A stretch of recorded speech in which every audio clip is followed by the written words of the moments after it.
Setelah dikabarkan terkena COVID-19, penyanyi senior Elvy Sukaesih akhirnya dinyatakan sembuh dan telah kembali beraktivitas di dunia hiburan seperti sedia kala lagi.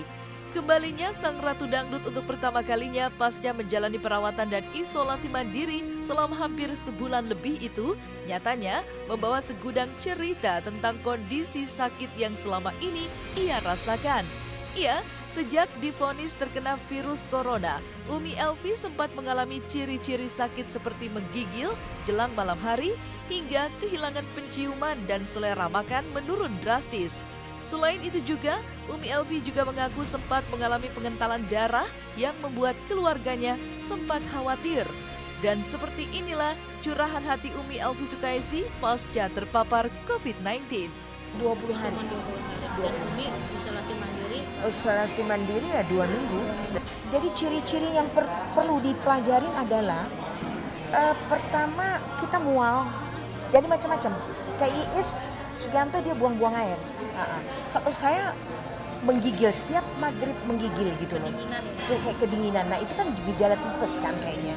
Terus Uluwati senep gitu loh. Saya bilang wah ini kayaknya gejala tipes. Akhirnya saya waktu itu langsung periksa darah, infus segala macam karena saya udah mulai lemes. Tapi ternyata tifusnya nggak ada, justru mengarah ke makhluk kecil itu gitu loh. Jadi sampai akhirnya saya juga cek paru-paru juga kan, takut ini gitu. Tapi dia bilang enggak, bagus gini-gini. Jadi lucu gitu loh. Akhirnya besoknya saya berangkat lagi ke hospital mana sih di Tangerang itu. Di situ saya di scan, terus juga swab. Nah di situ ketahuan. Pokoknya harus dipelajari bahwa kalau kita sudah tidak mencium bau sabun, parfum atau apa segala macam, itu ciri-ciri dia. Dan itu saya isolasi di rumah, jadi nggak kemana-mana. 8 bulan tuh di rumah. Setelah dirawat sampai hari ke-20, itu sampai dia ngehantam pengentalan darah.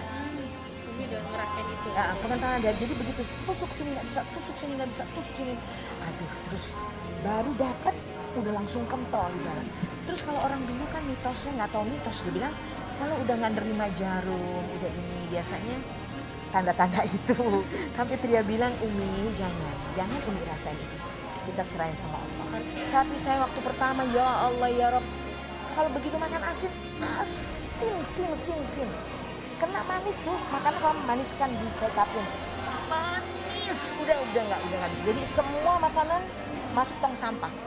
Sampai dari rumah dibawain yang nasi mandi, nasi padang udah nggak bisa masuk. Nggak enak, sampai kita kayak kufur nikmat jadinya.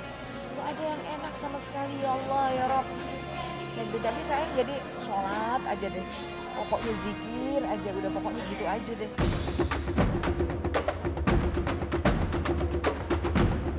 Bagai penyebar maut, virus COVID-19 mulai menyerang siapa saja tanpa pandang bulu. Hal itulah yang membuat Umi Elvy sempat mengalami rasa trauma untuk keluar rumah karena corona yang bisa menginfeksi tanpa diketahui terlebih dahulu. Oleh sebab itu, Umi Elvy berharap agar virus COVID-19 ini tidak dipandang sebelah mata. Ya, itu memang yang menghantui dari rasa sakit itu. Yang kemarin memang ada trauma, ada ketakutan tetap. Terus kalau kita gini, kayaknya dia lagi nggak sih datang nih, kayak gitu. Ya memang untuk inilah, untuk si makhluk kecil itu kan. Jadi kalau dibilang dia tidak ada, itu ada. Jadi bukan hoax. Tapi di samping itu saya lihat juga kayaknya wah ini kayaknya gimana gitu kan. Jadi juga saya tetap berpesan untuk semuanya. Jadi jangan menganggap ini enteng karena saya udah ngerasain banget kemarin seperti apa ya Allah ya Rabb. Saya pikir juga saya innalillahi ini. Masya Allah, mungkin karena kekuatan doa, berkat doa semua yang sayang cinta sama aku, alhamdulillah dengan izin Allah saya masih bisa dikasih panjang umur. Sudah tidak menularkan, sudah oke. Cuma dia ibarat handphone tuh kadang meninggalkan casingnya dia bekas. Kayak kita umpamanya liver, kita ronsen ada sisa kayak cacatnya itu gitu. Jadi kita memang tetap kalau dibilang yang udah kena pasti nggak kena.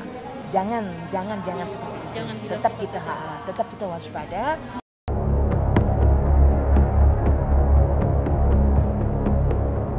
Meski telah dinyatakan sembuh dari paparan COVID-19, Umi Elvi kini lebih waspada dan mulai rutin menjaga imun tubuhnya dengan mengkonsumsi telur, madu, dan kurma setiap hari.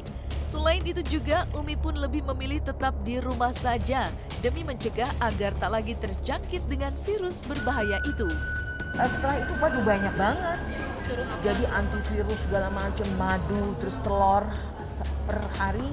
Saya harus makan telur antara 4 untuk putihnya aja. Jadi nggak perlu kuningnya karena kan lalu kita 17 tahun sudah.